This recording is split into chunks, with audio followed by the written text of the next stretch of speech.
It's the Indian writing is on the 6th. I don't know. They're tucked away somewhere in the vaults of the Smithsonian, who conveniently can't find them. But a stick is easy to carbon date. Of course you can. Right, so... Well, if you only go back to the carbon dating of maybe they recabbed them and recopied them, I don't know.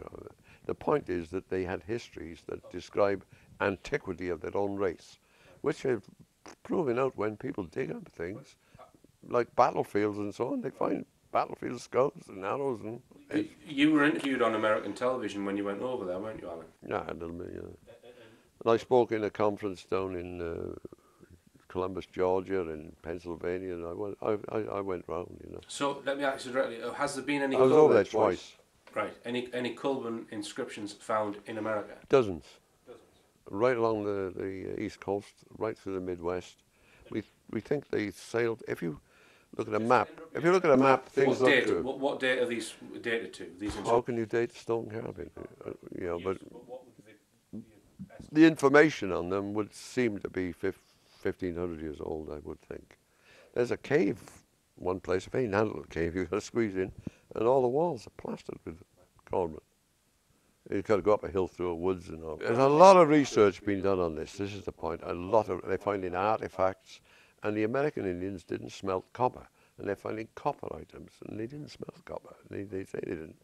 They're going to the battlefields where battles are fought with these white men, and they're finding European skeletons. You can tell from the teeth, I think it's bicuspids, and also there's Inca bone in your skull. That's what they call it. And they can tell that these are white people. And they've been trying to carbon date them. They do what they can. It's about the 6th century again.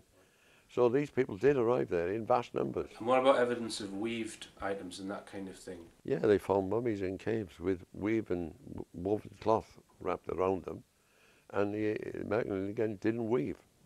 Right. They didn't need to. They could just skin animals. And your standard view of history is that Christopher Columbus discovered America, right? Yeah. So, I mean, is that... How much does academia look at theories that Britons went there more than 1,000 or 1,000 years before Columbus? You've got to realise America is still very young. It's very clear that Leif Erikson, he went there around 1100, the Scandinavians. It's abundantly clear now that Henry Sinclair, so the Earl of Orkney, the Scots went there in 1397. Right. It is abundantly clear. Just remind me, what year is Columbus? What, 1492? Right. So that's two groups that have gone there before. Yeah, and that the Brits went there is abundantly clear. So you think the 6th century they went there? Well, you get you can date it. If you read the Irish thing, St. Brendan, he's supposed to go there. And he meets monks when he gets there. Right. Hang on. If you read it carefully, you'll see. Brendan says he went on this voyage, he wanted to go, because he heard of the voyage of the Tairn. Now, a Tairn is a monarch. Who's the monarch who goes there? Well, the monarch who's contemporary with Brendan is Arthur II. Bump.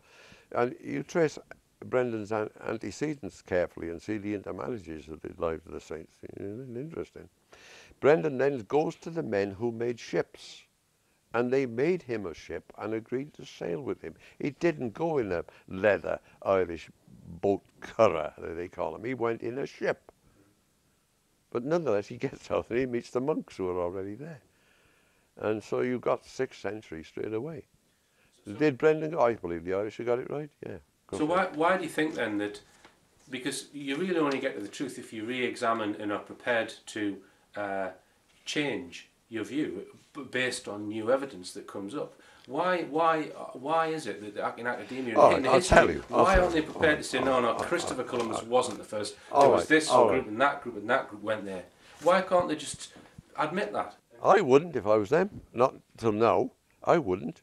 America split away from Britain in a pretty ferocious and a very nasty war. It wasn't very clean, right? If you didn't recognise the king, you were a traitor there. If you could be shot, you didn't take prisoners. We lost the war, justly, right?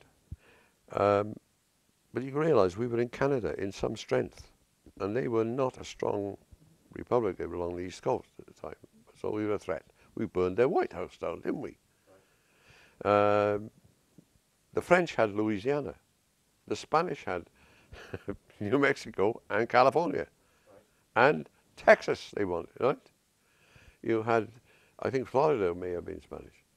You had, the Russians had Alaska, and the Americans were on the East Coast, and the Brits had Canada. It wasn't a good time to say, hey, look, there's British people in the Midwest. Because the Brits say, right, we got there first. Okay. No, it's not a good idea. Right. Yeah. So you had to sort of see it from their point of view, and it's perfectly logical. What you know is that when Walter Raleigh set up his colony at Roanoke on the coast, went back and all the people were gone, and the Native Americans there said other people had come from the interior and taken them away. And they'd gone into the interior. In Kentucky and parts of Indiana and that, down there, Tennessee, there are people called the Melungeons. And they're white people. And the Melungeons were there before Daniel Boone or Kit Carson or any of the American research explorers got there. They found these people there speaking a form of English. Melungeons. Melungeons. I've met some of them, been invited to their houses. And they still make a box cigar, guitar. Right? And the guitar is in a box, and they cut a hole in the middle and run the strings over it with a hole there. It's not a rod and a... And if you go to the Welsh National Folk Museum, you'll see these box cigar guitars. Yeah, they're still making them. And they... So you mentioned about them... They had a hell of a problem when they started then forming new states with cones and they were going to have elections. The whites could vote. Well, you wouldn't let the black people vote, would you? They were slaves, right? They can't vote. The Native Americans, they're not white. They can't vote. What can you do with the Melungeons? They had a hell of a problem. Didn't know whether to give them the vote or not. That's right. Because they were native, or they seemed to be native, but they were white. So Jim Michael and his people in Kentucky and Indiana, they were tracking all this, and they are firmly convinced that Arthur went there. They know that about it. Right. And I think so, because the inscriptions are there. They can be read. What we then want to do is to say, where did they go afterwards? Because these histories tell you all about these white people, American. Everybody forgets the Native American tribes had histories, and they describe it. I've got copies. All right, now, well, just to wrap up, I just want to mention, because all you're asking people to do is dig a hole in certain places and see if there's something there, and if there is, then do a professional excavation, because you want professional teams to excavate these sites. The evidence for all this is so strong, it's overwhelming. It's overwhelming. It's the cost-benefit analysis. The cost of digging a hole and doing a survey is peanuts compared to the benefit that it would bring to those areas. Right. Okay, the archaeologists dug up an abbey, Florida, Strata Florida Abbey in West Wales. They spent $1.25 million. We dug up St. Peter's, did a thorough excavation. It cost £17,000. You know, they're not exactly efficient. With that excavation, Alan, if somebody asked me after they watched the King Arthur programme that we did, why didn't you just go down that extra 5 or 6 feet to get into the crypt? Well, how do you do it when your site is hit by a 100-mile-an-hour gale, and then hit by 2 subsequent gales in the next fortnight of 70 miles an hour, and you have no money? Okay. Well, I mean, it's digging a hole. No, we've never received a penny in grants. Okay. Right? To dig down a further 5 feet, is that not? Do you just not need a pick and a shovel? No, you'd have to re-put. There's a wall leaning that way slightly, one of the major walls of the church has a lean, and we had it blocked. We had it reinforced with major timbers over that spot. And secondly, you try going up and doing it. It sounds easy. Right. Yeah, it's easy to say. You try it. Right. I got to tell you, you try it. Right. It's legit. What you're saying is logistically, it's not just as simple as it's one not man as digging a hole. simple as you think. Right. Okay. Okay. I mean, it's okay to sit in your armchair. You try it, mate. I appreciate that. Yeah. So what we did, we were trying to get out to America and track where these people went, because they moved down from North America south. You see, so we have tracked them all the way down. So we know where they are now.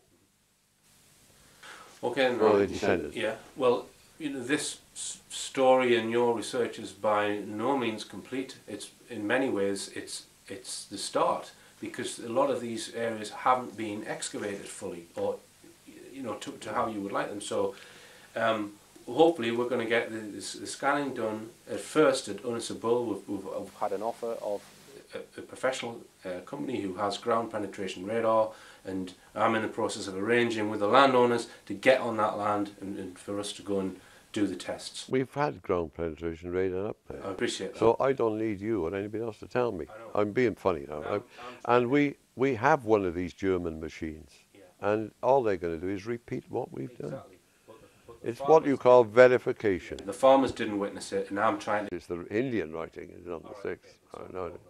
I don't know. They're tucked away somewhere in the vaults of the Smithsonian, who conveniently can't find them. Right. But a stick is easy to carbon date. Of course you can. Right, so. Well, if you only go back to the carbon dating of maybe they recabbed them and recopied them, I don't know. The point is that they had histories that describe antiquity of their own race, which have proven out when people dig up things, like battlefields and so on. They find battlefield skulls and arrows and... You were interviewed on American television when you went over there, weren't you, Alan? Yeah, a little bit, yeah. And I spoke in a conference down in Columbus, Georgia, and Pennsylvania, and I went round, you know. So let me ask you directly: has there been any? I was over there twice. Right. Any Culban inscriptions found in America? Dozens. Right along the east coast, right through the Midwest.